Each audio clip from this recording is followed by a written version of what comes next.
안녕하세요, 우리쌤입니다. 저는 지금 생활치료센터 기숙사에 2주 넘게 지금 있는데요. 처음에는 밥도 주고 이불도 따뜻하고 방도 넓고 간식도 잘 줘요. 그래서 진짜 좋았는데 역시나 많이 심심합니다. 치명적인 단점이 원래는 수련원이어서 인터넷이 안 돼요. 공부하러 온 데라서.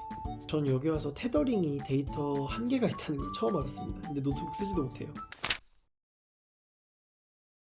지금 제가 있는 데가 생활치료센터잖아요. 처음에 파견 나올 때는 생활치료센터라 그래서 뭔가 생활이 좀 있는 줄 알았어요. 막 산책도 하고 당연히 TV 정도는 있고 좀 운동도 좀 할 수 있고 이렇게 모르는 사람들이랑 좀 친해질 수도 있고 뭐 그런 공간인 줄 알았는데 이게 이름은 좀 이쁘게 지어놨는데 격리 그 자체의 목적을 둔 공간이더라고요. 뭐 지금 이미 격리를 많이 하신 분들이 있겠지만 원래는 자가격리가 열흘이었거든요. 초반에 이제 생활치료센터에 입소를 할 때는 또 공간 자체가 협소하다 보니까 모르는 사람이랑 같이 방을 쓸 때가 진짜 많았어요. 근데 그 부분에서 이제 당연히 불편함이 생기니까 센터마다 다르겠지만 제가 근무를 2달 동안 했던 곳은 방이 침대 2개 넘어 꽉 차는 곳이었어요. 거기서 열흘 동안 모르는 사람이랑 인터넷도 안 되는 그 작은 방에서 단둘이서 아침 점심 저녁 먹으면서 열흘 동안 거기서 버텨야 돼요. 굉장히 힘들겠죠. 근데 격리 생활이 힘들다는 얘기 자체가 나올 수 있는 분위기가 아니었던 것 같아요.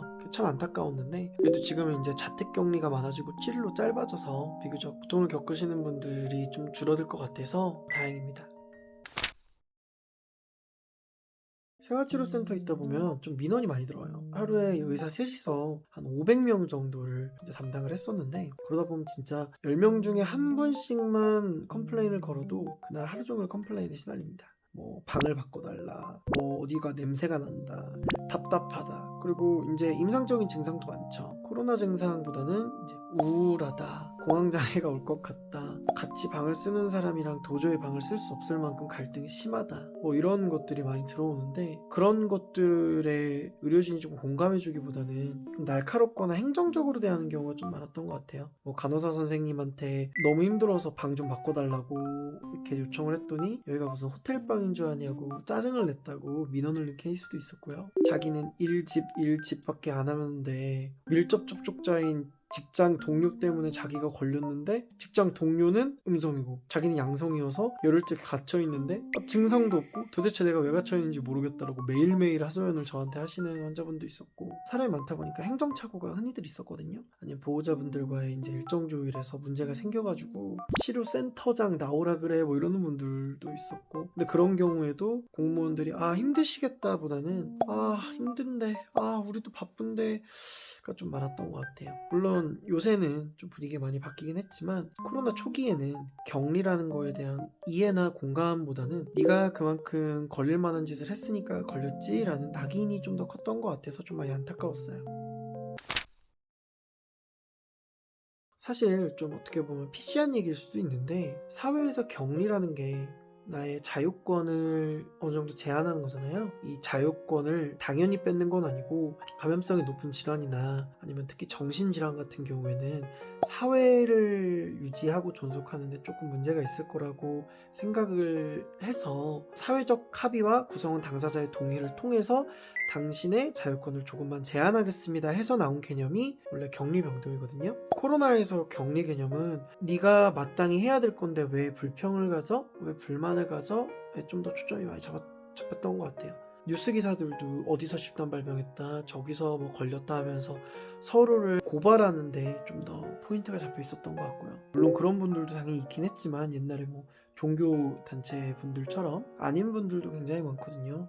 그것도 하나의 혐오가 아니었나 생각을 하면서 좀 회의가 많이 들었었어요. 아니 여기 격리돼서 계신 분들 대부분 밖에서 계시는 분들보다 훨씬 고통스럽게 열흘을 보내시는데 그거에 대해 고생했다 보다는 왜 걸렸어? 어디 갔다 왔어? 너 뭐 했어? 부터 물어봤으니까요. 조금 뒤늦은 소신 발언이지만 참 많이 안타까웠었습니다.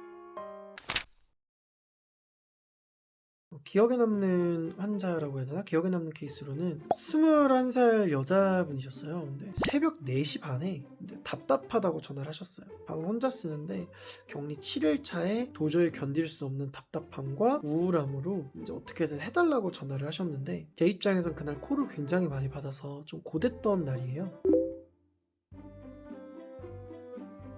새벽 2시가 넘어서 잠들었는데 4시 반에 콜이 와서 겨우 깼어요. 근데 환자분이 우울하고 답답하다 그래서 제 딴에는 무엇을 도와드릴 수 있을지 계속 얘기를 하면서 환자분 이렇게 하는 거는 지금 심리적으로 불안하시기 때문에 과호흡 증상이 와서 더 답답하실 수 있고요, 이런 식으로 설명을 했는데 아니 이런 식으로 얘기를 하시는 거예요. 당시 저도 솔직히 좀 짜증이 났어요.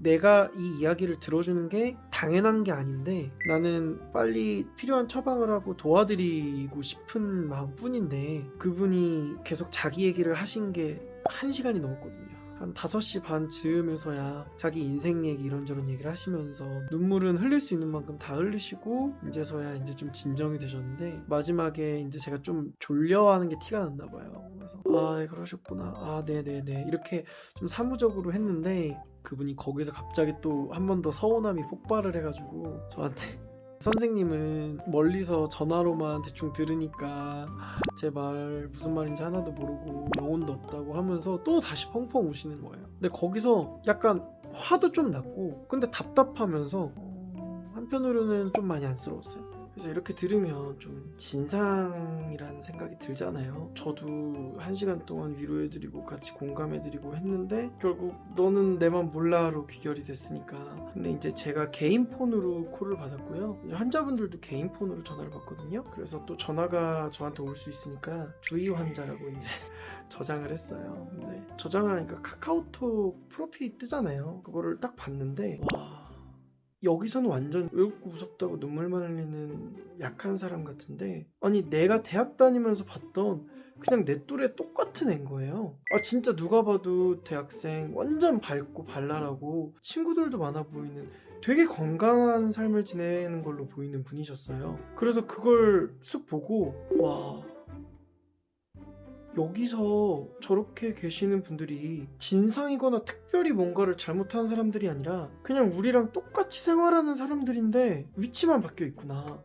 저기 들어가면 나도 그럴 수 있겠다 라는 생각이 솔직히 들었어요.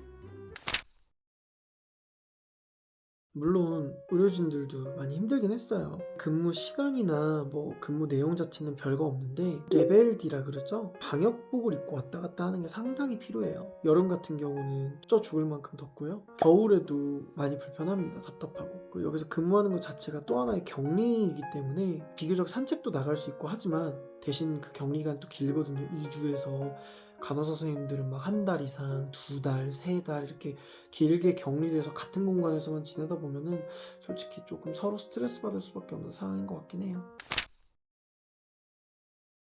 마무리하자면 생활치료센터에서 격리 생활을 하는 게 그분들한테 마땅해야 되고 네 책임이라는 측면만 생각하지 마시고 사회적으로 더 확산되고 이걸로 인해서 사망하는 사람들을 줄이기 위해서 자유를 제한하는데 동의를 해줬고 거기에 충실히 이행을 해주고 따라주는구나 라는 거에 좀 고마운 부분도 있다는 걸 한 번쯤 생각해 봤으면 좋겠어요. 얼른 코시고 끝나가지고 저도 놀러 다니고 친구들 많이 만났으면 좋겠습니다. 안녕.